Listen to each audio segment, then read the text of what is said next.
और जो 12th पास किए हैं उनके लिए आगे का 4-5 साल बहुत महत्वपूर्ण होता है।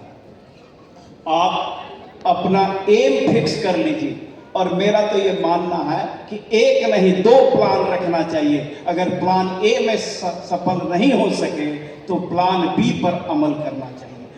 हर समय 2 प्लान रखना चाहिए और अपना एम फिक्स कर लीजिए। आपका रुचि जिस क्षेत्र में है उसी क्षेत्र में जाना चाहिए, क्योंकि उस क्षेत्र में जाने पर आप एक्सेल कर सकते हैं, आप अच्छा कर सकते हैं। और किसी क्षेत्र में अगर अच्छा करते हैं तो वो बहुत बड़ी बात होती है।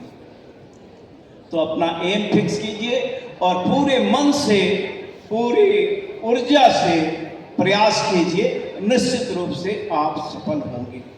मैं अपने अनुभव के आधार पर ये कहना चाहूँगा कि किसी भी क्षेत्र में सफल होने के लिए 5 मूल मंत्र होते हैं। पहला मूल मंत्र है कठिन परिश्रम। सफल होने के लिए कठिन परिश्रम करना होगा। आप किसी भी सफल व्यक्ति के बारे में जानेंगे तो पाएंगे कि उन्होंने अपने जीवन के किसी न किसी कालखंड में कठिन परिश्रम किया है। और लोग कहते हैं ना, कौन कहता है कि आसमां में सुराख नहीं हो सकता, जरा तबीयत से एक पत्थर तो उछालो यारो। तो आपका कठिन परिश्रम कुछ भी किसी मुकाम पर ले जा सकता, आप जो चाहते हैं वो हासिल कर सकते हैं। दूसरा है आत्मविश्वास और पक्का इरादा। आपका इरादा पक्का होना चाहिए। एक बार निश्चित कर लें, ठान लें कि हम इंजीनियर बनेंगे, हम डॉक्टर बनेंगे, हम एडमिनिस्ट्रेटर बनेंगे, हम और किसी क्षेत्र में जाएंगे, हम स्पोर्ट्स में अच्छा करेंगे, और उस पर अमल करें तो पक्का इरादा होना चाहिए और आत्मविश्वास।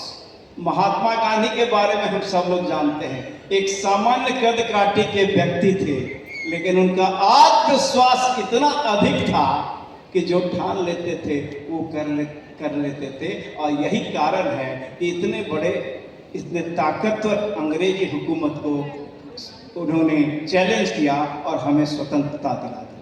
तो पक्का इरादा और आत्मविश्वास। और लोग कहते ही ना कि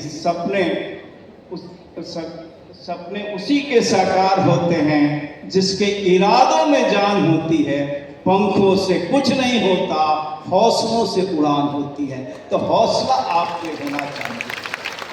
और तीसरा आवश्यक सत्य मूल मंत्र है सही मार्गदर्शन। और यहीं पर आपका मार्गदर्शक कोई भी हो सकता है। आपके पेरेंट्स हो सकते हैं, आपके सीनियर्स हो सकते हैं, आपके शिक्षक हो सकते हैं, लेकिन सबसे अच्छा मार्गदर्शक आपके शिक्षक होते हैं, क्योंकि शिक्षक आपके कमियों को जानते हैं और आपके खूबियों को भी पहचानते हैं। आपके कमियों को दूर करने का रास्ता बतलाएंगे और खूबियों को और अधिक निखारने का उपाय बतलाएंगे। तो सही मार्गदर्शन होना चाहिए। और यही इंस्टीट्यूशन की भूमिका हो जाती है। जैसे पास करने के बाद, 10th पास करने के बाद कोचिंग इंस्टीट्यूट में जाते हैं या किसी स्कूल से +2 करते हैं, तो यहाँ मार्गदर्शन की बहुत बड़ी भूमिका होती है। इसका चुनाव सही करना चाहिए। और 12th पास करने के बाद किस क्षेत्र में जाना है आपको, उसका भी सही चुनाव करना चाहिए। और चौथा है सही रणनीति। किसी भी काम के करने के लिए रणनीति बनानी होती है और आपको भी रणनीति बनानी होगी। अगर 2 सेनाएं हैं, एक सेना के पास बहुत सारा गोला बारूद और हथियार है, दूसरे के पास कुछ कम हथियार है, लेकिन उसकी रणनीति बेहतर है, तो उसी सेना की विजय होती है। वैसे ही आपने अगर कुछ कम भी पढ़ाई किया है लेकिन रणनीति आपकी बेहतर है तो आप निश्चित रूप से सफल होंगे।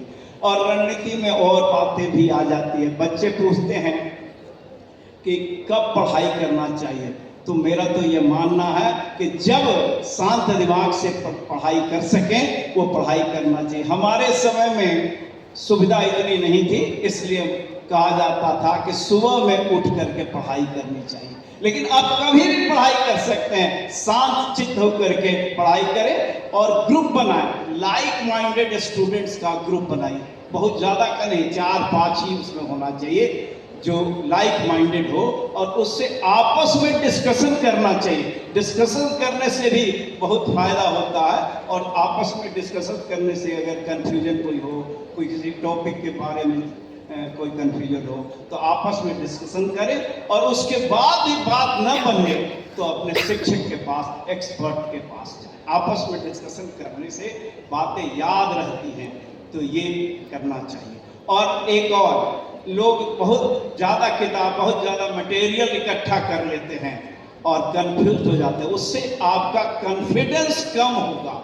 मेरा तो ये करना है कि स्तरीय एक किताब, एक स्टैंडर्ड किताब रखना चाहिए, और एक हेल्प बुक रख सकते हैं, गाइड, ये सब। और यही, इन दोनों से बार बार आप तैयारी कीजिए, बार बार बनाइए, आपका आत्मविश्वास बढ़ेगा और आप निश्चित रूप से अच्छा करेंगे। और अंतिम, कि समय आने पर, वक्त आने पर अपने ज्ञान का, अपने ऊर्जा का, अपने पोटेंशियल का सही उपयोग करना, कूल माइंड से सही उपयोग करना चाहिए।